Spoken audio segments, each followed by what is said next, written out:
I thought love was built on shared dreams. Paris was ours. Until the night before the flight, when Ethan stood in the doorway, arms crossed, and said, "You're not going."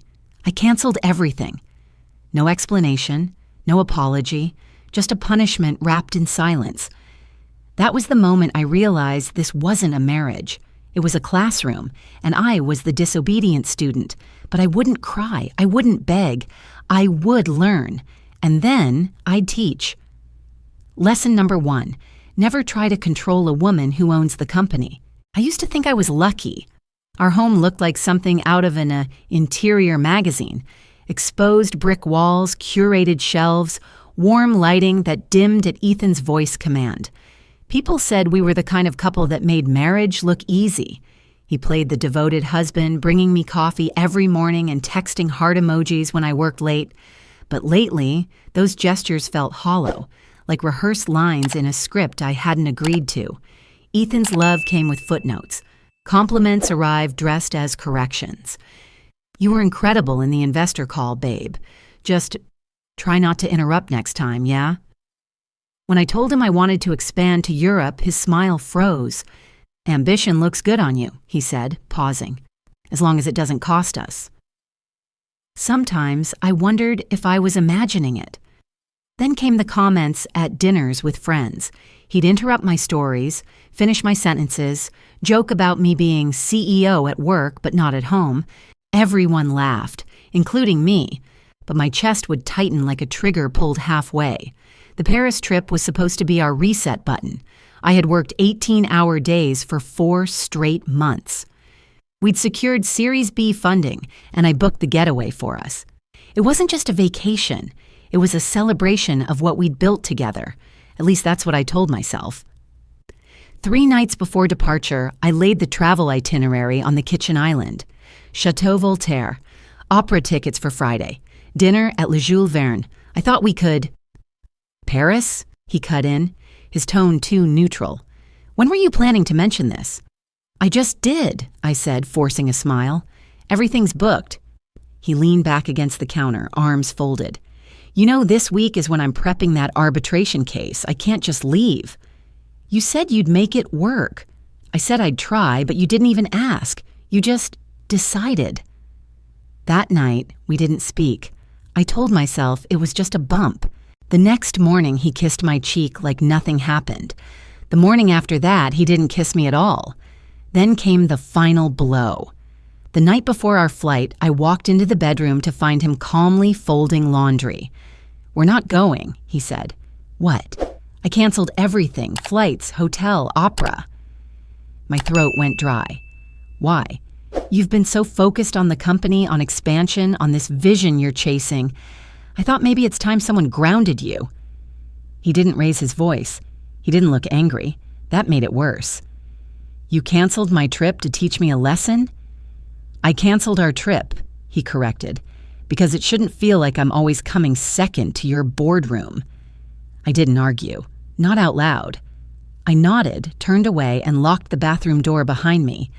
My hands shook, but I wasn't crying. I felt something else. Like a lens had been wiped clean. The facade had cracked, and through it I saw the outlines of a man who smiled while cutting your wings. That night, while he showered, I opened my laptop. Ethan's laptop sat charging beside mine. He rarely logged out. I downloaded a monitoring app, one I'd helped develop 3 years ago for corporate security. He always told me I was paranoid for keeping tabs on employees. Turns out, paranoia keeps you safe. I installed the program and set it to scan for flagged terms, financial transfers, legal drafts, project codes, anything sensitive. Just before I closed the window, one email popped into the queue. Subject, Power Transfer Plan. I froze. The message had been sent 2 days ago. The recipient wasn't me. It was addressed to someone I didn't recognize, with a corporate domain tied to one of our minor shareholders. The preview line read, "If we can structure it right, she won't know until it's done." That night, I slept beside Ethan like usual, but I woke up someone else. Not hurt, not broken, calculating. The morning after the email, I brought Ethan coffee. I smiled when he looked confused, kissed him on the cheek when he mumbled thanks. He didn't ask questions, and I didn't offer answers. I slipped into the skin of the woman he thought I should be. Pliable, apologetic, adoring. If he was testing me, I'd pass with flying colors. Meanwhile, I was building a case. For 3 weeks, I became the model wife. I cooked, I laughed, I let him interrupt me at dinners without blinking. I nodded through passive-aggressive jabs about my little company and my tunnel vision. At night, I let him hold me. In the mornings, I let him believe I needed his warmth. Every moment I spent pretending, I was also documenting, logging files, monitoring emails, watching patterns. He grew cocky, careless. That's how I found the second email. It was addressed to one of our secondary investors, someone who owned less than 5% of shares. Ethan had written, "As her husband and legal consultant, I can guide the restructure discreetly. All I need is a soft majority vote." He signed the message with a smiley face. Legal consultant. That was new. I pulled up old files. Ethan had no official role in the company, no contract, no NDA. Yet here he was, introducing himself to shareholders as if he carried my signature in his pocket. A week later, I overheard a phone call. I hadn't meant to. He was pacing on the terrace, and the wind carried his voice through the open window. I was folding laundry in the hallway, perfectly quiet. She trusts me. That's the beauty of it. She won't see it coming. My hands paused mid-fold. He was laughing. I stared at the linen shirt in my hands. A gift I bought him on our anniversary, ironed twice because he liked precision. My jaw clenched. My hands didn't shake this time.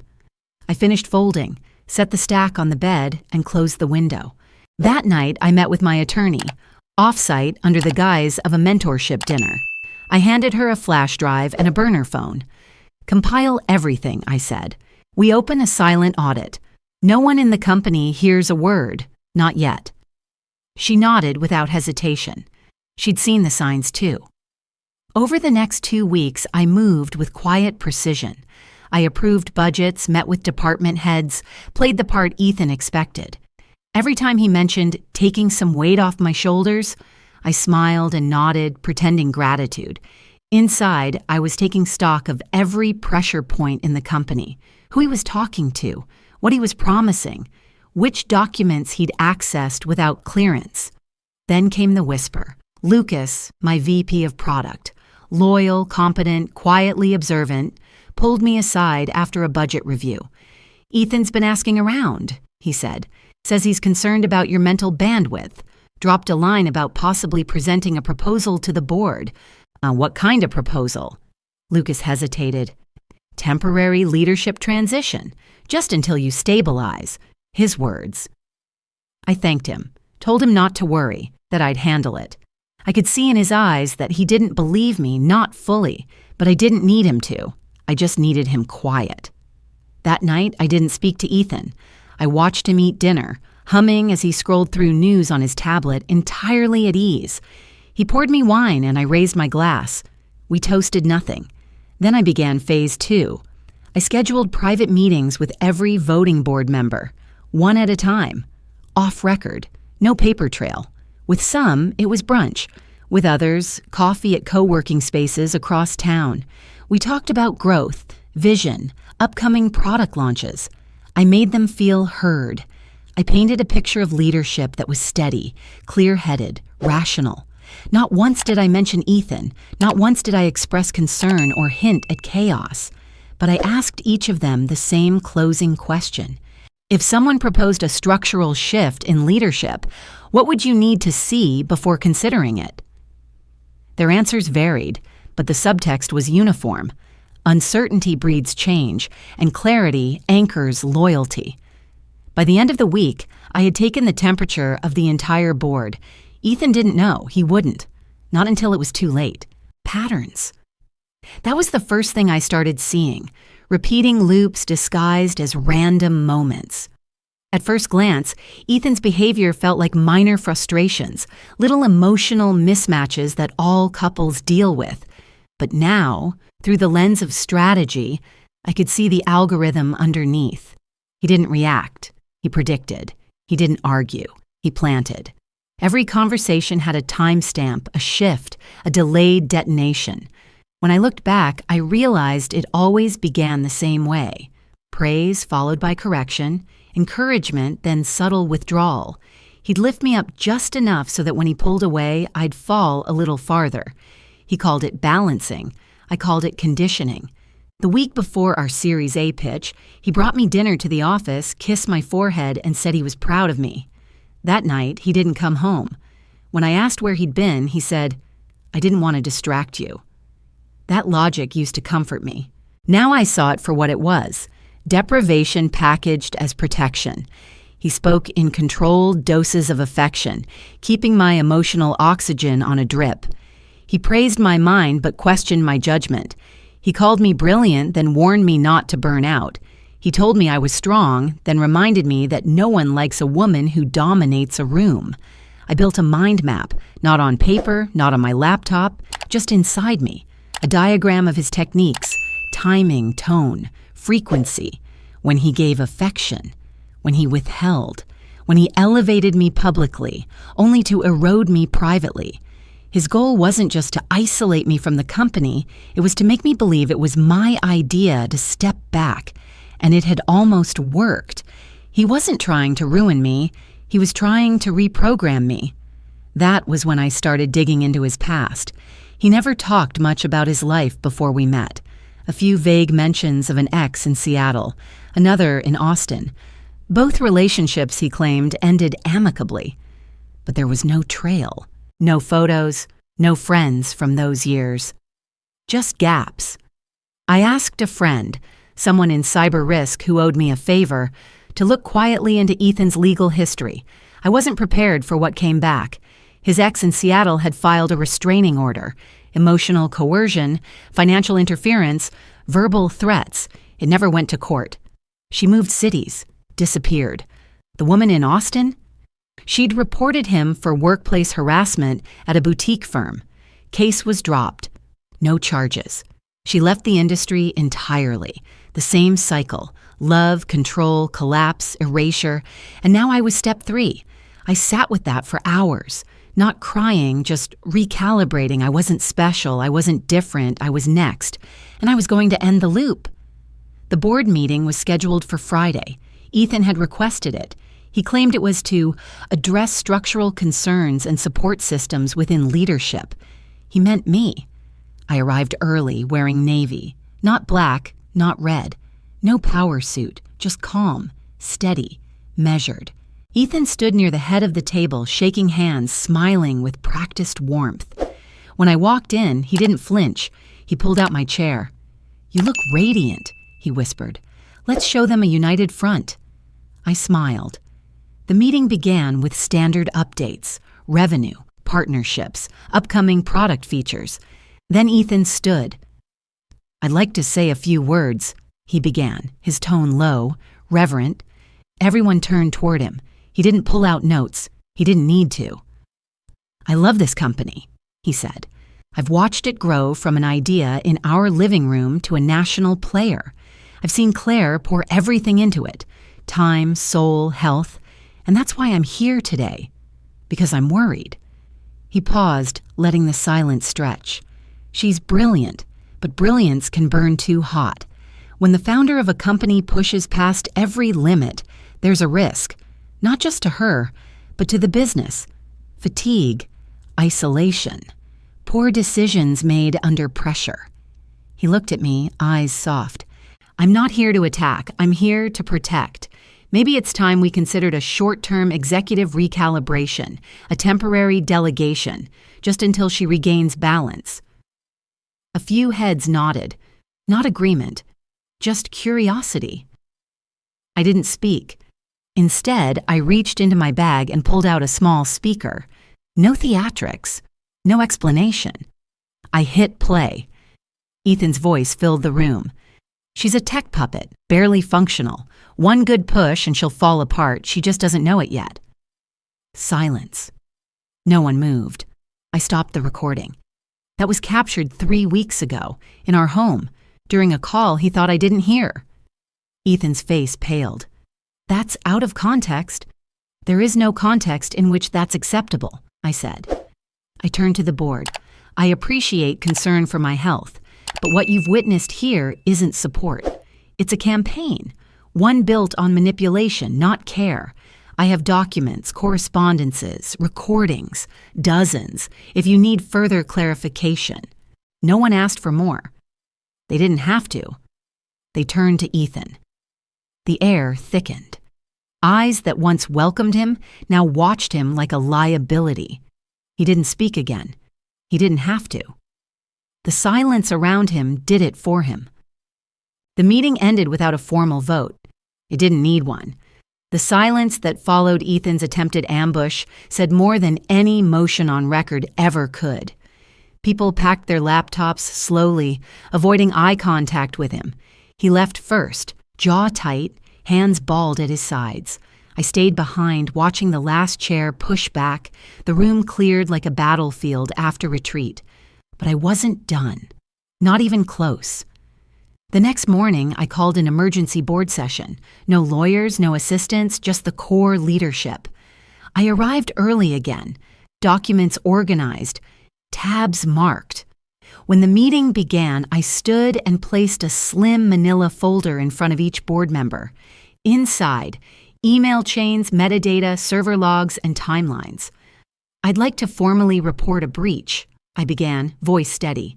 My husband, Ethan Caldwell, without official employment or contractual access, used my credentials and the guise of marital privilege to initiate conversations about a structural transfer of power within this company. A few board members stiffened. One leaned forward, scanning the documents. These aren't just ideas, I continued. He approached at least 3 minor shareholders and 1 outside entity, a venture partner based in Toronto, pitching the concept of a temporary co-leadership model that would eventually transition into his full control. I paused, letting the gravity sink in. He had no authorization, no legal standing, no disclosure, and yet he spoke as if he owned this company, as if he owned me. That last line hung in the air like smoke. I placed one final page on the table, an email dated 3 days prior in which Ethan wrote, "If we move quickly, she won't contest. She's too invested in appearances." A vote was called, unanimous.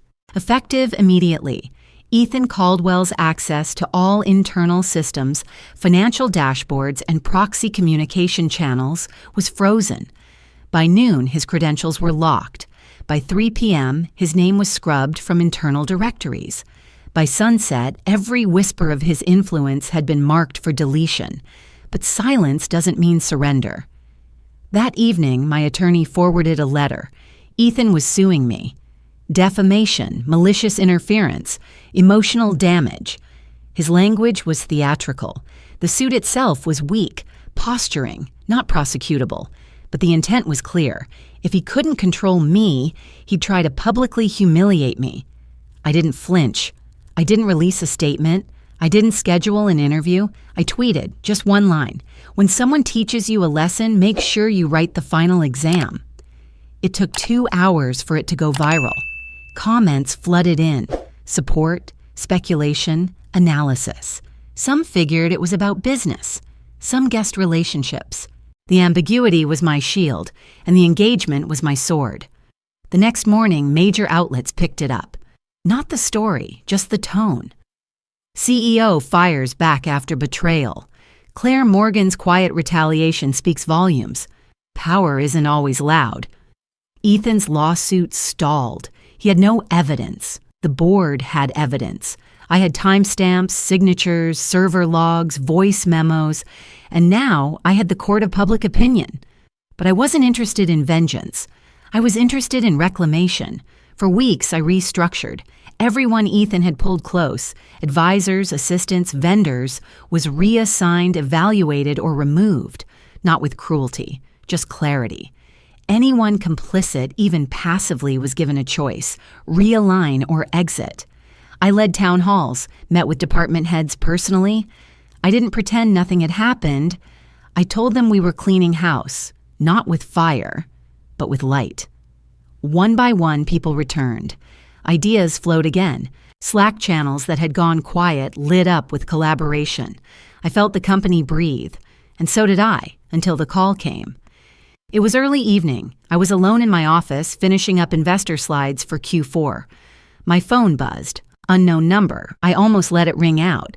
Then something, a flicker, made me answer. Claire Morgan? The voice was soft, hoarse. Yes, who's speaking? I'm sorry to call you like this, she said. You don't know me, but I knew Ethan a long time ago in Seattle.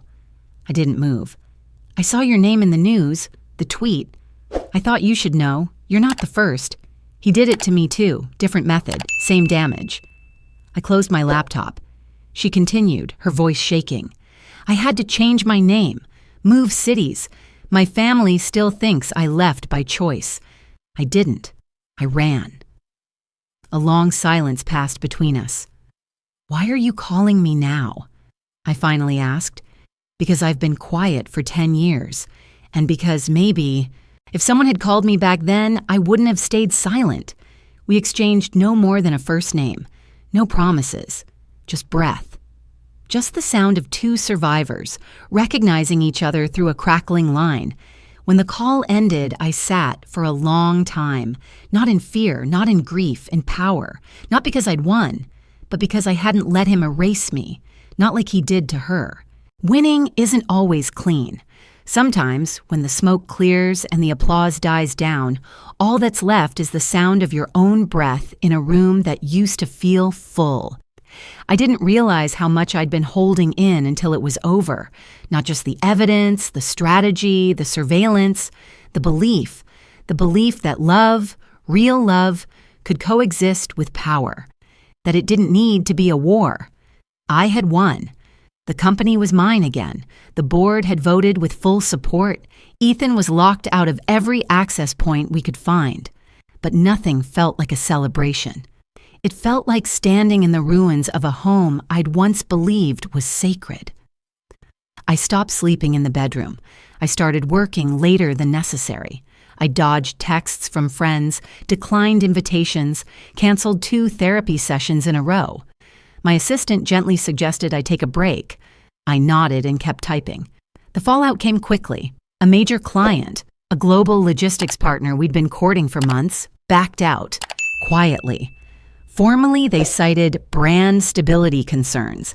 Informally, I knew it was the headlines, the whispered scandals, the messy image of a CEO at war with her husband. I watched their email blink in my inbox, then deleted it. Around the same time, Ethan resurfaced. He didn't go to court. He went to a podcast. The host was known for controversial empathy, someone who thrived on trauma stories rebranded as redemption arcs. Ethan fit right in. He talked about burnout, about watching the woman he loved lose herself in ambition, about how he made mistakes but only out of fear. She became someone I didn't recognize, he said, voice trembling.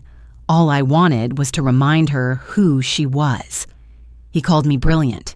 He called me wounded. He called himself a witness. Not once did he mention emails, manipulation, or the names of the women who came before me. I didn't respond, but the world did. Comments poured in, some defending him, others tearing him apart. But one question kept floating to the surface. What's the real story? That's when the TED team reached out. They'd followed the coverage. They admired how I handled things, strategically, quietly, without spectacle. They invited me to speak. The topic they proposed, power, love, and psychological warfare. At first, I hesitated. I wasn't sure if I wanted to relive it all again, publicly this time. But the more I thought about it, the more I realized it wasn't about reliving. It was about reframing. About taking control of the narrative Ethan kept trying to write for me.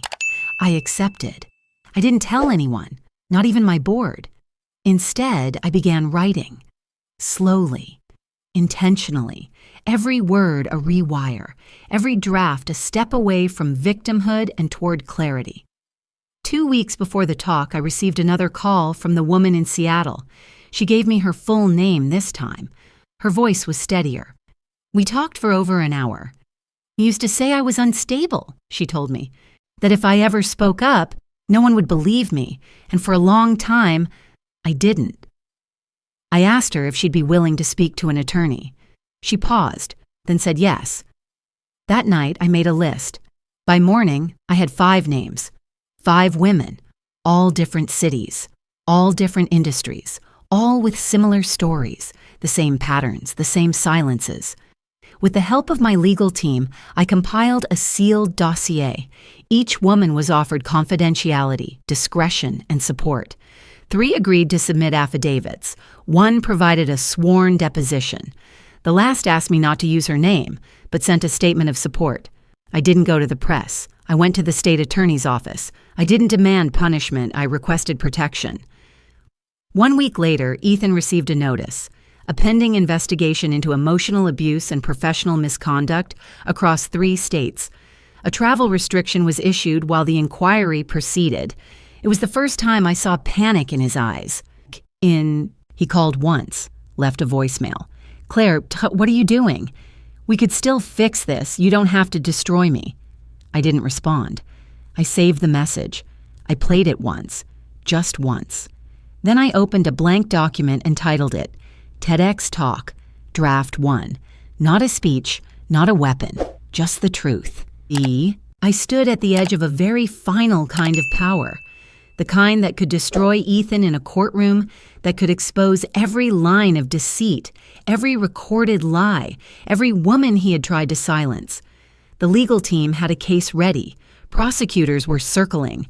If I wanted, I could end him completely, financially, socially, publicly. But I didn't want that. Not because he deserved mercy, because I deserved peace. I turned down interviews, declined op-eds that would have cemented me as the face of vindicated women in tech.